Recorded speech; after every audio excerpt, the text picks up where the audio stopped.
because na ana na-egbuchasị ndị be anyị. Some people, if father after how to scam our people again, and the more na scam ndị be anyị ka a na-akpọ gị ewu na scam gị, ka a na-akpọ gị ewu, a na-akpọ gị ewu a na scam gị, and ọ wụrụ ihe mwute, wụrụ ife ịgba anya mmiri dịrị. Ngozi Olabaeze, our leader Maazị Nnamdi Kanu is na prison. Ihe Ngozi Olabaeze dị mma ya wụ ije na ekonyahụ na ya n'anya ife Ngozi Olabaeze ha tinyere na that their criminal group. Nene important nene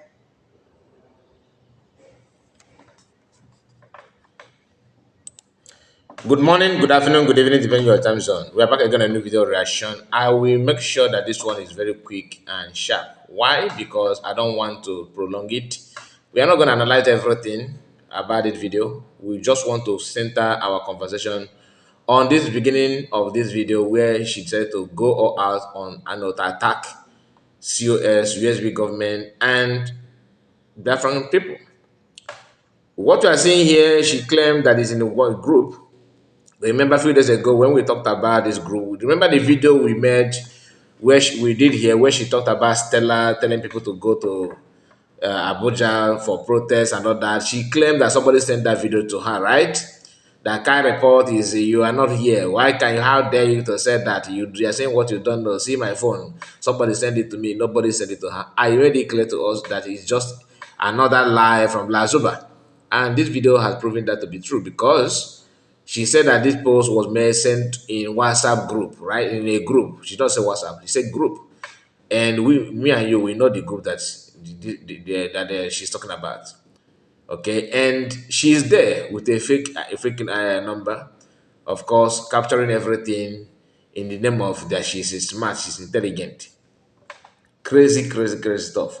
You cannot say that people, Biafrans are terrorists recruited people, terrorists recruiting terrorists and all that, and the boom and then you will still want to be in the group of people killing people. What does that make you?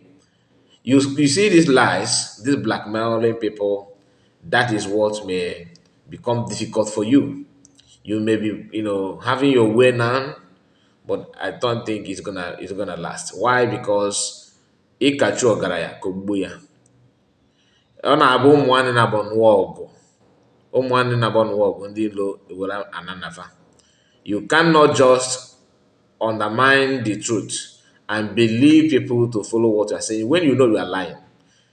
For you to deny that you are not in their group in the previous video, and here you are discussing what is being discussed in a group where you say you are not, you are not there, but you were able to talk about stuff that's being said in the group. That makes you something else. I'm not in the group because that's for women. I believe that's the women forum, the WhatsApp group for women. That's where she managed to stick in.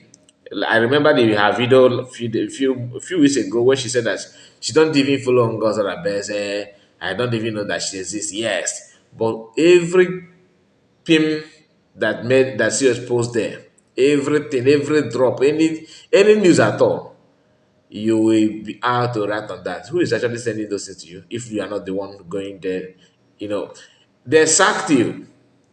You said that everything here is from criminal, this and that. That's okay. Go to your own house. You don't want to go. You're still patching at the door.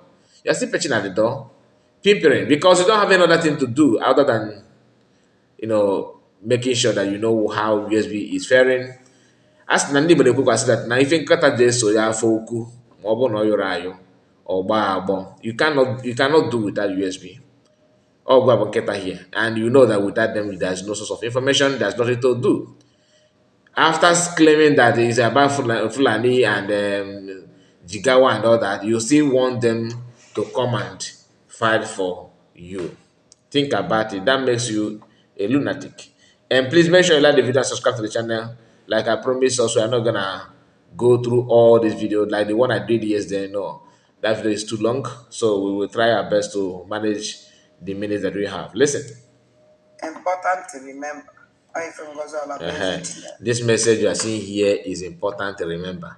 And this is a special analyst or analyst. What you are saying here, I'm not trying to mock your English. We are all learning, right? But sometimes there are some mistakes that you make that because how can you call this important remember? How is this important to remember? Anyway, let's continue. Ya wote telafa. Ihe Ngozola Beze kọwara ebe a nwụ na Ngozola Beze si na ya nidiri $20,000 or What you can $20,000 see here ka is Ngozola Beze si 200. na Look ya at it nidiri. here. It's called Ewe post this thing. 200,000. Look at it here. Okay. You can Chidebere see this is ụtụtụ 200,000, meziri mgbede not ọmeziri dollars. This is two not 2,000, 20,000. This is 200,000. My camera is somehow Ngozola blurred. Beze wee kwuo enwe ya But it's post a ya na 200,000. You dati can see it here. See my marks here. grupu ahụ 200,000 anaghị ekwu maka ka dollars. eke ya esi na dị grupu anaghị ekwu kedu ka a ya esi wee lezie destin grupu a na-ekwu ka eke ya esi wee lezie ihe ma na grupu ebe a na-ekwu ka ya esi wee lezi I don't have time for this stammering. anything that group ahụ ihe concern this ọnwọdụ 20,000 or not $200,000. Ngozola Beze si na ya nidiri $200,000 ka Ngozola Beze nidiri $200,000. Obvious is saying go get the correct figure. On our go that's here. Obvious is test go get the correct figure. You na pay 20,000. Obvious I'm going to $200,000. Our program going to command the three command the phone and me. We go to the ghost and of course obvious. Ụmụ ya na-akpọcha gị na phone okwe if you pass or just to think number one. The money is what it may trigger this woman. Let's continue because remember, she's telling you that in the platform that think also said nobody should post any other thing other than that amount that is about that money in the group. Likely so. There's no problem on that. Listen. Ka Ngozola Beze si na ya nidiri were post na this group a ma ndị Fulani nwata nwaanyị onye Fulani na-ajụ do you know me? Ndị Igbo take any time ka Ngozola Beze ọ sị na ya nidiri this morning na this morning ya dị available in next thing. This to tell you that that WhatsApp group she's there. Okay, she's not reading it from the WhatsApp group direct. Now, the thing is that if she's not there in the WhatsApp group, she wouldn't have known that. Now, somebody said they couldn't but take any time. Or maybe another Biafran lady trying to ginger Biafrans. Or the name and Afabo not on the flying on the group. And I don't know what this woman thinks that she is. Like your brain is is best or what? Who actually deceiving this woman? Anyway, listen. 90 days na abịanụ. The next 90 days. And okay, the money got it complete. Okay, now I check in this 90 days. I check here. Yeah, they ready. Gini men. 90 days coming.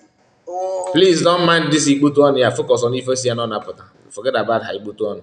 Let's focus on what she's saying. How many months? 31 days make 1 month. Yeah, with 3 months time. In 3 months time, make this Ngozola Beze Chaka this money $200,000 be complete. When one on the group, whenever you talk any other time at that group, I want this money. Making sure that now this money now all the complete in 90 days now and even goes here you put that money me because you know need it can go the alone you go that money me which no back Ochokago if the money. You want to know what you want, what the money is for, right? Just ordinary post. You guys will copy it and say that they no only recruit terrorists. Next thing, no, they gaga court, and it might be you have intelligent. You have intelligent if you get president in court. Next thing, now you want her to tell you. You check for anybody who was that no onye dị ndị n'osisi mmadụ dị anyị n'osisi wee na-agba izu onye nọ n'osisi na-agba izu bụ igwe mmadụ ka ọ na-agwa ọyị n'okwu ndị Igbo onye nọ n'elu osisi dị anyị somebody dị n'osisi nọ n'ebe afọ na-agba izu ọ ndị mmadụ dị ndị ụbana rigoro n'osisi nọ n'elu osisi wee nọ n'ebe afọ na-agba izu nọ igwe mmadụ ka a na-agwa ama m na inu ama ma nghọtachi ya because ịmagodi you can't have too much at a time. Ọgwago unu nọ iji ewere gbuo gị gbuo ụmụ gị gbuo chi gị gbuo aka gị let me bring ọ bụla ife okwu ka ntụkwara gị inu ọzọ ụmụ nwanne na-agba n'anụ ọgụ onye ọbịa ga-ewere ana nnafa oge ụmụ nwanne na-agbabido n'ụwa ọgụ ndị ọbịa ga-ewere ana nnafa so ife anyị na-ada aka ka ị matasịa nnọọ ị na-achọ reason bụ na ndị ife like ihe court case ma oge nkere this goes to oge nkere as well ndị chọrọ ịga court ụmụ nwanne na-agba n'anụ ọgụ ndị ọbịa ga-ewere ana nnafa. So think about it. Nobody is anybody. Okuma kanda jana. Bo beze ko ko wala jana bono ga what you know. the listed out ono fun ihe ngozi kwuru oye ji the money wele me Abula ifoku. No ifiche. ihe ngozi kwuru oye ji the money wele me genrent. Okay, let's listen. Ana m abịa ka nche ọnya because na ngozi kọwara everything about that money. Ngozi Olabeze kọwara everything about that money. So if you don't know if Ngozi chọrọ iji ego a mee ọ na-amarazikwe that na unu na-waste time ọ gbago ya ọrụ na ya eji ewere gbuo gị gbuo nne gị. Ana m abịa achọrọ m ka unu gee ntị nụ ihe Ngozi si na ya eji that money were mee because Ngozi need gwazighị ịbịa na this social media na-achọ ịkọwara ụlọ ife ya eji gaa mee ama m ugboro one. Don't worry, focus on the message. Don't worry. Let's hear what you want to say. Since I was born. And please make sure you like the video and subscribe to the channel in case if you're new. I don't know if you want me to open GoFundMe for some of you who watch and refuse to subscribe. Please do that. It doesn't cost you anything. And like the video. All right. Like the video, and your comment also is very, very important so that we know how many of you are here. Very, very important. Before we go further, please don't forget that we have a WhatsApp group. You can also join. The link is on here on the community here, or you can reach out to me to maybe on the comment section that you need the link. I will drop it for you to join the WhatsApp group in case if you like what we do here and you want always to receive notification each time we go live. That's what the WhatsApp group is all about. It's not a place where you can start posting everything. We don't post everything there. Unless something very, very important, especially those things that has to do with, that somehow educative or any information that has to, informative post that has to do with what we are going through and it's going to be of help, good help to our people, then you can post it there, not random posts. Maybe somebody, crack joke, we post it there. We don't do it there, please. If you want it, let me know that I'll drop the link on the comment. Just put the comment here and demand for it, then I'll send you the link here on the comment.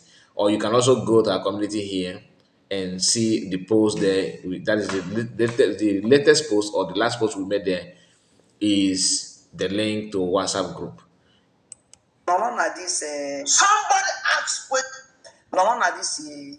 since this group name gbasara Biafra afutubem ebe a wadida Maazị Nnamdi Kanu bịara sị na ya need $200,000 afutubem before and afutubem ebe ọbata obi bịara na social media ọ na-ashare na group ọ na-ekwu ife iche no imam mezu na-ekwu okwu ọ na-ekwu iche no somebody bidoro OG when did those journey Maazị Nnamdi Kanu? What do you know?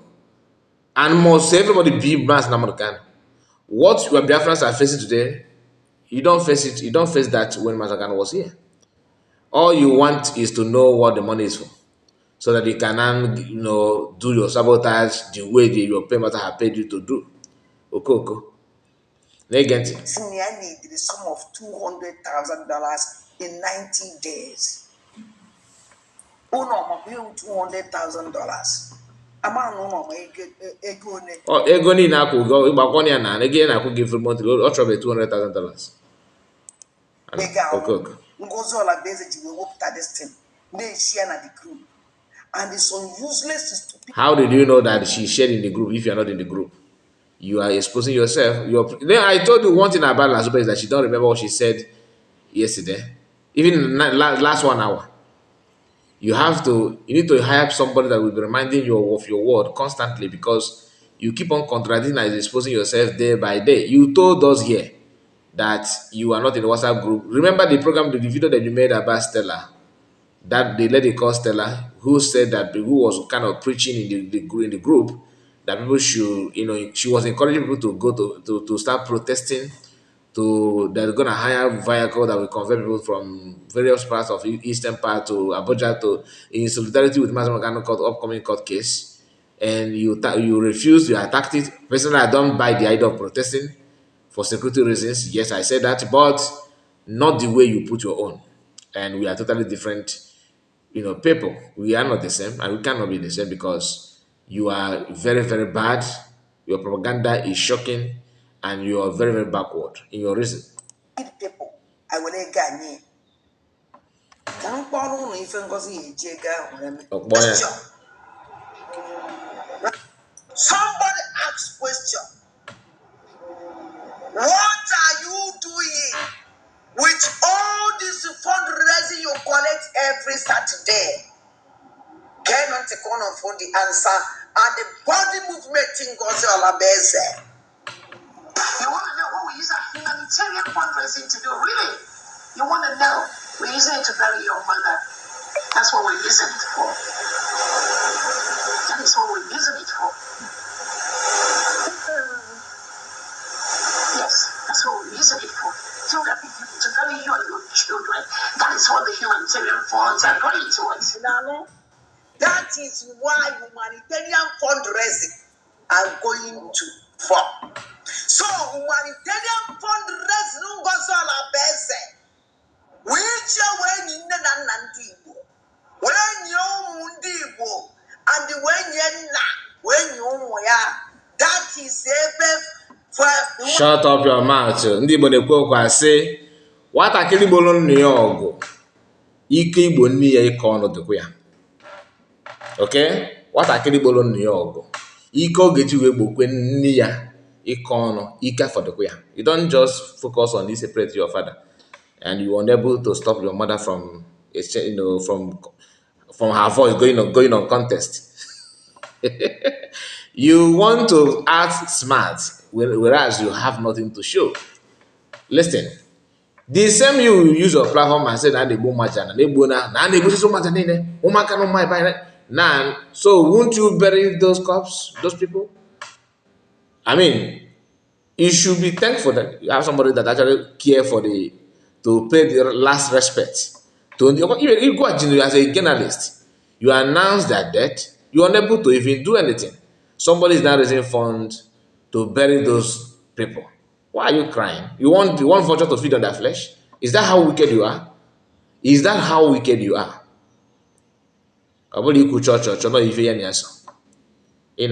And to her, this is a evidence. Humanitarian fundraising is about humanity. Okay, if you don't know what it means, it's about helping the less privileged. You have to bury the victims and take care of those that are injured.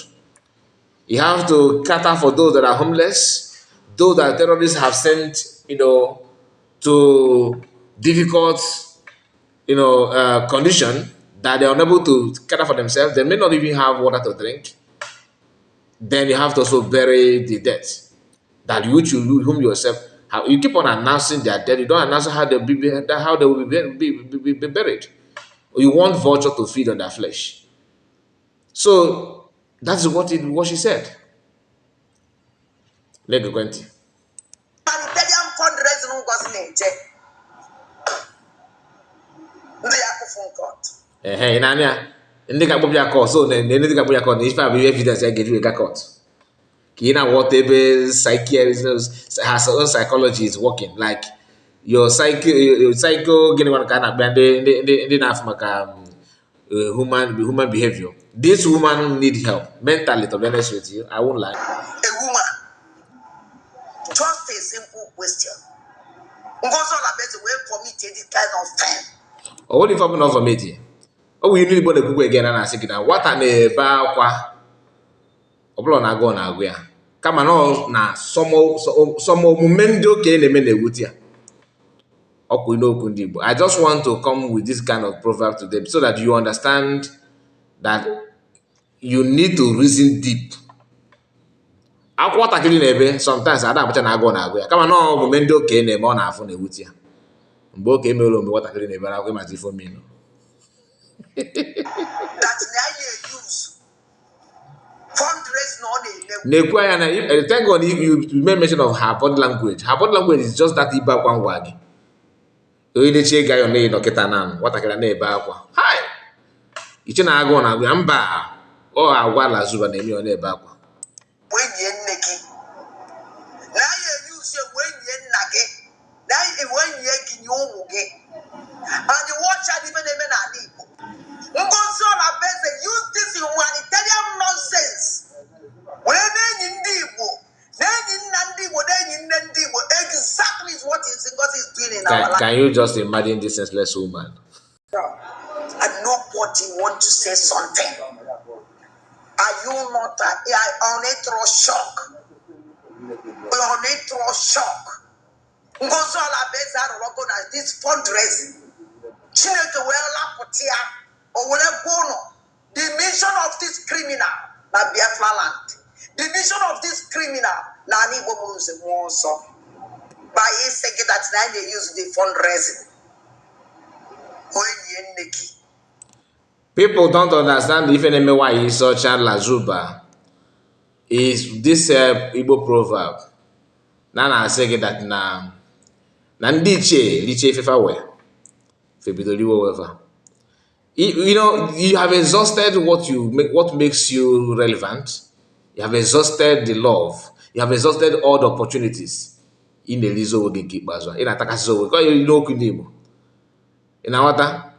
And you need to understand that you are talking to people who know you before, like who were able to dictate or predict what future hold for you. Let's continue. Can you imagine? Return can your evidence. Us here no. Okay. Let's continue. Bad break.